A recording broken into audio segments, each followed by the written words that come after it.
Good morning, everybody. John Cleaver here with Wendy Lee, as always, here on Money Moves, helping you figure things out on how to make money moves for you and your family. So let me go ahead and turn that phone off real quick. We don't have a call-in number Mine just just did it too. The same noise. That's crazy. That's crazy. So today we're talking about side hustles. A lot of people out there, that side gig economy is becoming like, the new thing. And I think, and this has been going on since really '08 from what I've noticed. People got a little scared. And so they're looking for extra ways to create money or for budgeting or whatever. So today we're going to be talking about different kind of side hustles. That's how I started my business, was a side hustle, evolved into full time. And Wendy, I know you've got your fingers in a lot of different cookie jars out there, right? Making stuff happen.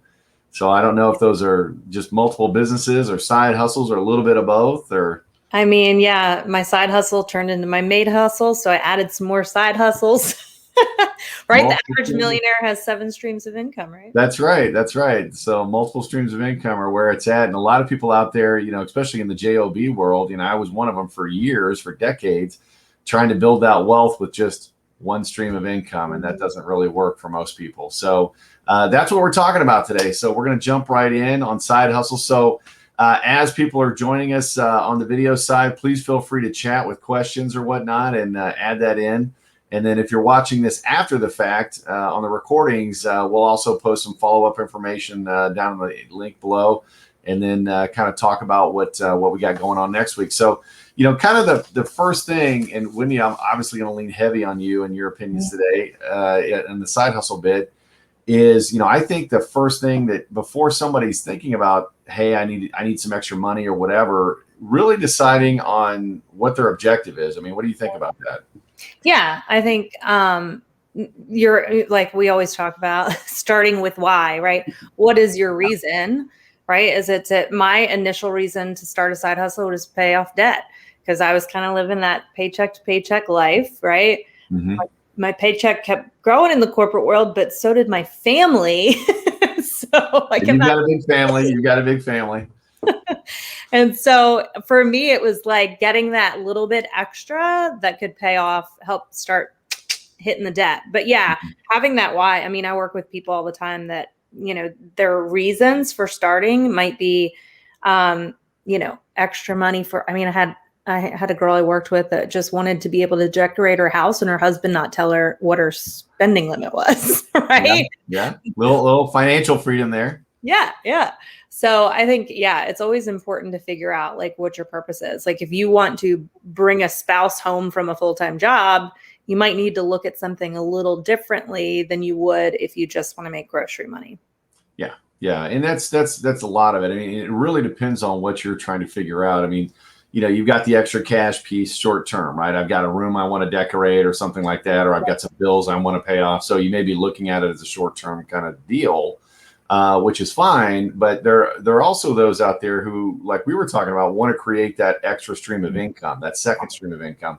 Yep. They love what they do. I see that a lot with, police officers, teachers, things like that, especially on the teacher side, where they've got a lot of extra time, during the summers, and they're typically out of work at 3 o'clock and this, that, or the other. But they love what they do, but they're not really paid the best. And so they want to create a second stream of income there as well. Or you've got, one of the hardest paying or hardest working jobs out there is a stay-at-home parent. And, they don't get paid for that. So they want to enable that. So, and keep doing that. So they try to figure out, how can I add to the bottom line of the house, the family. Or for their own like personal fulfillment. I know I tried to be an at-home mom once for like a very short time. And I realized that like I needed something that I could be proud of, something like making a paycheck just made me feel better about myself, Yeah. And I definitely see it's something of your own, right? I know my wife, she stayed home with our kids when they were younger and went back to work when they ended up going to school, but she, wanted to tie into their schedule. So she ended up doing something in the school. So that way she was on the same schedule. But yeah, you're right. That's important. A lot of people kind of need their own space, need their own thing too. One of the other things, and this was kind of why I got into my side hustle, was a parachute from my day job, from my main hustle, right? I came out of career in banking and I was laid off 3 times, I think. 3 times over that career. And it got to the point where, man, this is getting old. I don't want to keep, stressing out every time. And, what are we going to do? Eating up my savings and kind of doing that thing. So that second stream of income, that's really when I started getting into kind of, the cash flow quadrant and active income versus passive income. It's really started opening my eyes. And I'm telling you folks, there is a ton of money to be made out there. Don't let, and we talked about that, I think last week or maybe the week before, but there's just a bunch of money out there in figuring out what you want to do and how do you do it. And, it could, like Wendy was talking about, your side hustle could eventually become your own main thing, right? Well, what did you do that started off that way, Wendy? What happened? Yeah, I mean, so my corporate career had me traveling 4 and 5 days a week. Like I typically left on a Monday, came back maybe on a Thursday, sometimes on a Friday. I was sitting in hotel rooms by myself at night, like eating by myself, because all my work was during the day. And so I was like, I might as well be doing something productive in all this time I'm by myself. So started a side hustle, and like you, experienced layoffs. So I was laid off before that job. And so 2 jobs in a row, I wound up being laid off. And so I was probably 3 months into building my side hustle, and I was up to like a $1,200 a month paycheck, which was pretty significant in a few months. That's a new car, then some, right? Yeah. Yeah. And then I lost my job, and I was like, I don't think I'm going to go back. Like the time I put into this and how much difference I made. And just like to give you guys an idea, like I worked for 14 and a half years in the corporate world and never hit a 6-figure income. And I worked 3 years on my side hustle and hit 6 figures. And yeah. And that's and a lot of that side hustle. I mean, it's not about the money necessarily. It's about that freedom. But a lot of times it is about the money. I mean, you got the glass ceiling out there and men versus income or women versus income, things like that. I mean, and that side hustle puts you in the driver's seat. And I don't care, what your background is. I don't care, what your gender identity is, or, I want to be PC here, but, also about the race. It's just you doing your thing. Right.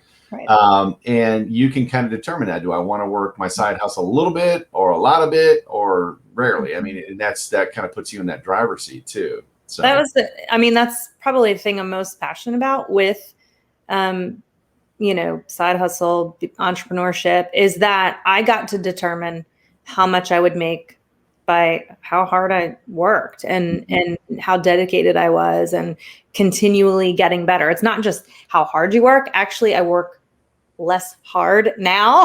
Yeah. I just work more efficiently. But yeah, it's that glass ceiling was removed, like nobody can tell me how much I'm worth. I determine that. Yeah. So. Yeah, exactly. Well, that kind of leads into the second thing. I mean, that first thing is, what's your objective? You got to understand, what are you trying to do? So you don't get, okay, you go get a job somewhere or whatever the case may be. And I joke with people, and I had a job forever, but that job, that job, they pay you just over broke, right? And just to keep you there, because they're the ones that want to make all the money, right? In the traditional sense. And you get so frustrated. That's why everybody looks at the clock, at Friday, 5 o'clock, right? It's Friday somewhere, or 5 o'clock somewhere, because you want to jump off a bridge. You get so frustrated, and it's a jail operating as a business. So, maybe an entrepreneur way is the way to go. Okay, John, when do you guys say there's so much money out there? What should I be considered doing? Well, a lot of it goes back to that number one rule. And you ask most people if they love their job or whatever the case may be, and they say what? They say no, or it's okay, or it pays the bills, unless they're in the first, 6 months. They're still in that honeymoon phase. But most people are out there just accept the fact that I'm going to work a job that's okay, but that's to pay the bills. My passion is going to be, my weekends or whatever the case may be. So the last thing you want to do, and a lot of people do this, they go out and, okay, I'm just going to go get a part-time job somewhere, whether it's at Lowe's or a restaurant waiting tables. That's how I paid for college, waiting tables. I had fun, but I don't know that I want to make a career out of it. It's hard work. And so, you look at that job, that part-time job as a way to do it. And it's possible, right? You can go out and make some money, making $10, $12, $13 an hour or whatever, 15, depending on where you're at. But again, you're on somebody else's structure and this, that, and the other. You don't have that freedom piece. But there are a lot of things out there. One of the things I'm fascinated with, I love flea markets. I don't know why, swap meets, whatever, that's what we used to call them out in California.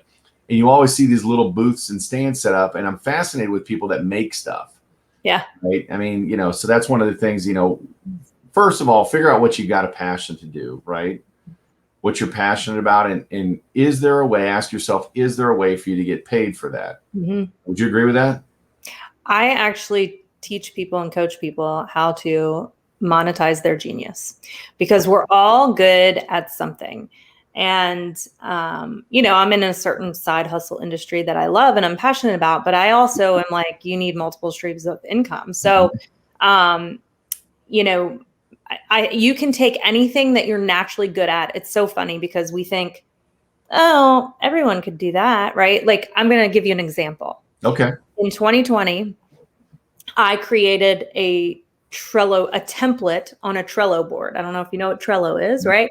I created 3 templates on Trello, and I did a training, and I was telling people like how I use Trello to build my business. And they were fascinated. All these people were like, oh man, can you set that up for me? And I was like, right? It's really easy to look at my screen and see what I did and make it yourself. However, time consuming. So I was like, all right, I'm going to make these templates and sell them. You guys, I stuck that up on thinkific.com, $55. You sign up, it gives you an overview of them, and you can copy my 3 Trello boards.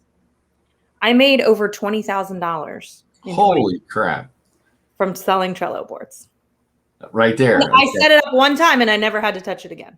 And that's that active versus passive we were talking about, Runts. And for those of you that don't know what that is, active income, you're trading your time or your labor for money. That's what you do at your job. You're selling your 2 weeks or whatever, and you get a paycheck for it.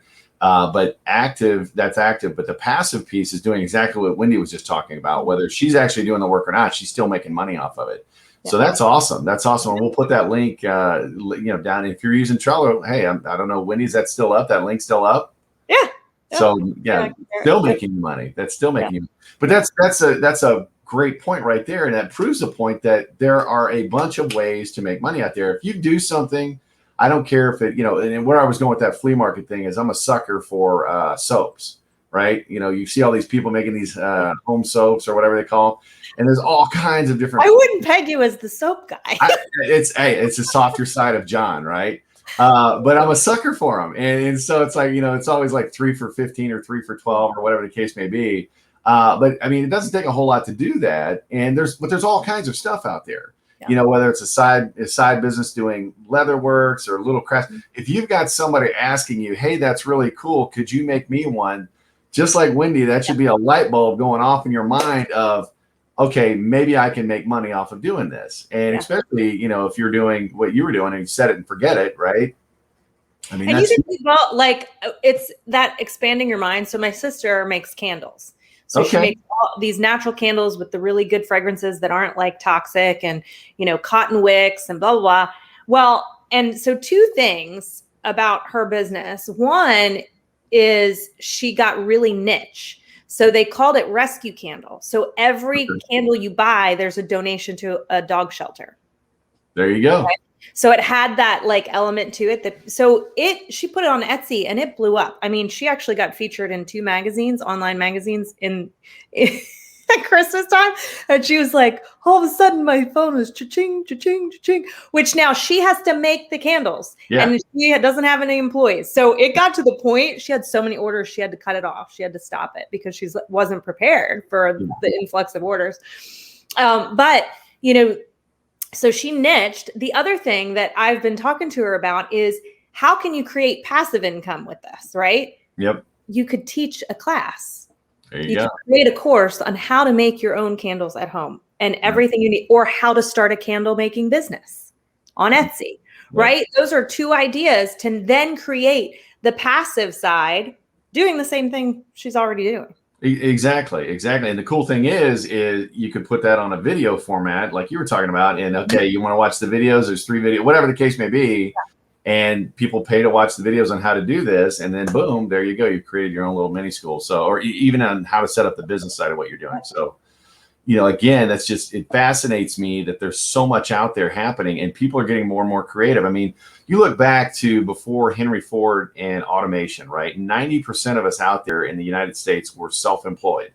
Okay. And then what happened? The Industrial Revolution happened. And yes, I am a history geek.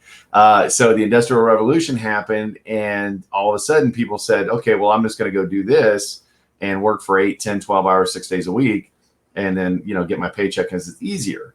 But what happened is we became more and more dependent on the corporate world, and the corporate world not so dependent on us. Right. And so these are great ideas. Don't ever let you think that you've got to go out and get a side job at some, hardware store. Not that anything's wrong with that, but there's so much more that you can kind of, like you said, be fulfilled, right? And figure out a way what you're passionate for, or tie it into. I love that dog idea, for the simple fact that, okay, the candles are cool. Right. I'm not a candle guy, but if it was going to help an animal, yeah, we need a candle. I'm going to do this because, a dollar goes to the dogs or whatever, the dog shelter or whatever the case may be. So that's an awesome way to not only that, but support what you're doing, your mindset on what you're doing too. So, the other thing to ask is, what skills do you have? That was a great idea, what you had on the Trello. I know Trello. Yeah, you think it's easy. I think it's complicated, which is why I didn't really embrace it.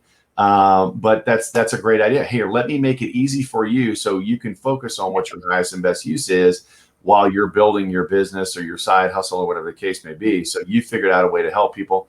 You see virtual assistants out there. If you have office admin background, but you are staying home with the kids or whatever the case may be, or you're working rural, I have a group that I'm in that they spend a lot of time in, rural America because they want to be out in the country. Yeah. That's great, but you still need an income, right? You don't want to drive an hour and a half to your city job or whatever the case may be. Now doing the Zoom world that we're in, this is a great way to have a virtual business where you're helping other businesses and things like that, doing stuff that they don't really want to do nor have the time to do. So it's freeing up time for others. I mean, graphic design too, like it used to be like the only entrepreneurs I knew were like graphic designers and real estate agents. Yeah, exactly.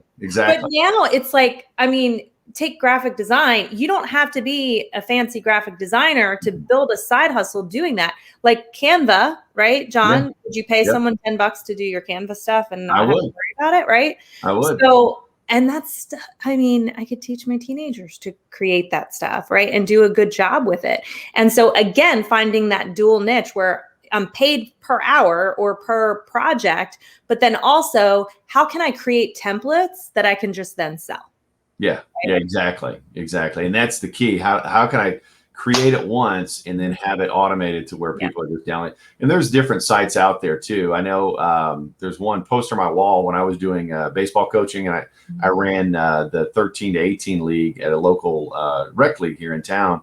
I was trying to do some marketing. I'm not a marketer person. Now I've gotten a lot better, but there was a poster on my wall out there, and you could pay for templates and that people had created. It was kind of a clearinghouse. Same thing with I think Fiverr is another one where a lot of people go to have, and if you've got the ability to create websites, even if it's with Wix or something like that, that's a great place for you to go set up shop.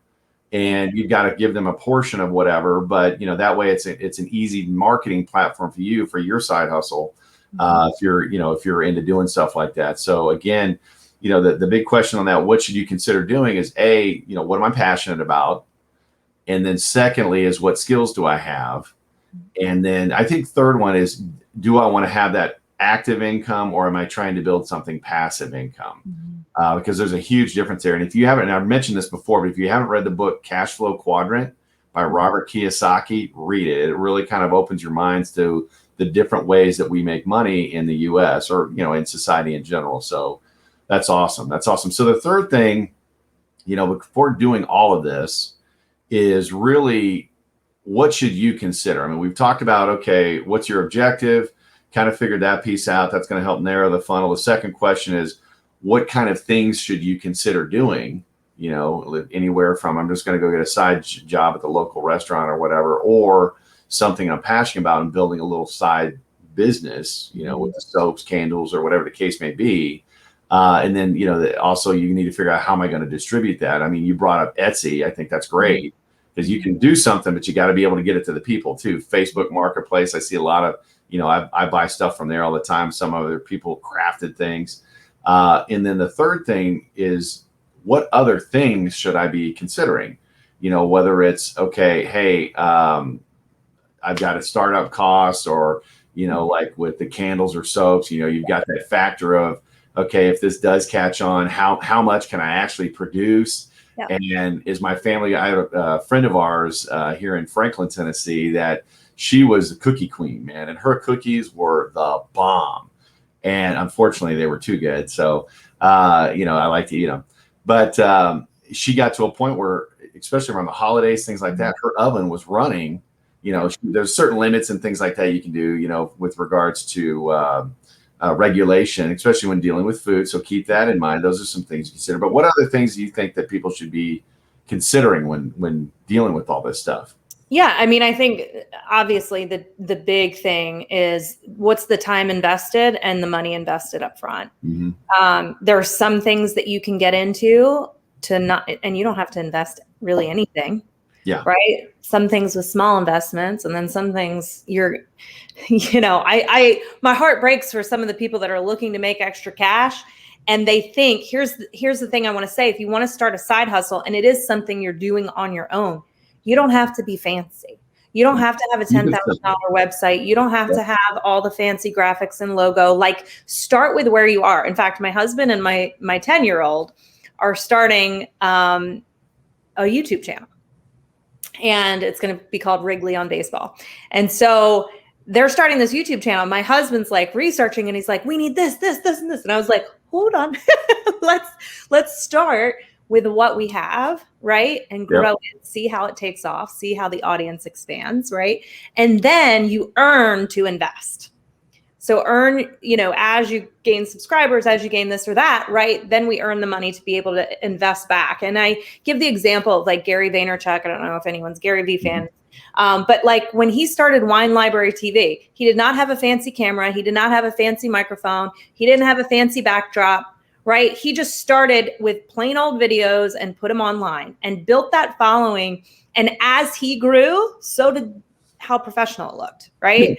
Yeah. And so I think so many times we get really excited and we think that we have to have everything so put together to be successful. And really, I mean, you guys, when my first course I ever sold, it was a YouTube video and you PayPal me the money. Like, that's it. Yeah. Right. So, and then I earned my way to be able to do more. Yeah. So I think it's important and that time invested, like where I talk about a lot. I don't know, the book is right there. But the one thing, if you guys have never read that book, Gary Vaynerchuk, Jay Papasan, it's amazing. But what they talk about is like focusing on that one most important thing that you need to do to move the needle, right? And so we can get caught up in all the side things that we forget what is actually going to make us the money, right? Which I think is the purpose of a side hustle in the first place. So figuring out how to zero in on doing the important thing to move the needle and then add the fluff later.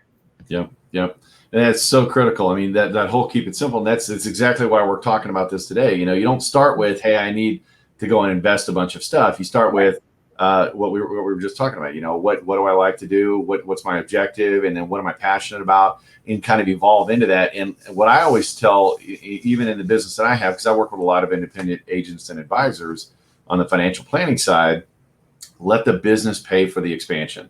Let the business pay for the next license, and that way you're not shelling out. I mean, you're going to have to invest in your business. I mean, know that. Especially if it's a side hustle like we're talking about, where you start going into things, and it's not a job, but it's the candles or whatever, you're making something, but it doesn't have to be that fancy. I mean, going back to my soaps, a lot of those have simple little wrappers on them, and it's a printout, and they just take a paper chopper and chop them and then glue them together. I mean, that's it. So it doesn't have to be a big deal. The thing is, the big thing to consider is the distribution. Word of mouth. You can set up a Facebook page or a Facebook group for a little of nothing. Word of mouth advertising is still the best advertising. Like I said, I was, up in Indiana this past weekend, went to a swap meet up there, up in Amish territory. We try to go there about once every 2 years just to pop in.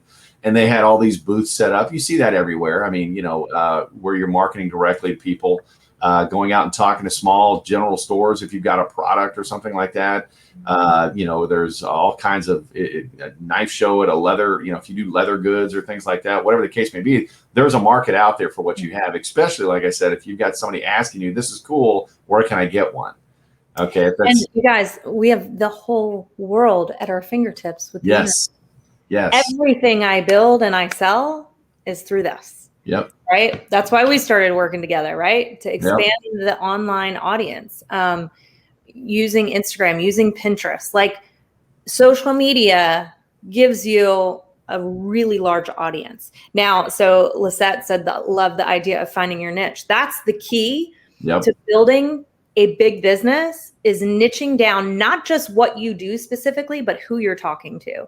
If you can get really laser focused at who you're talking to online, the people will just keep flowing.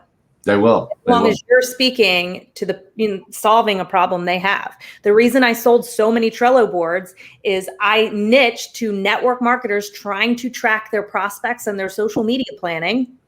And I spoke in groups of big leaders that had network marketing teams to say, this is how you do this. And then they were like, right? And then they were referring their friends because it was easy.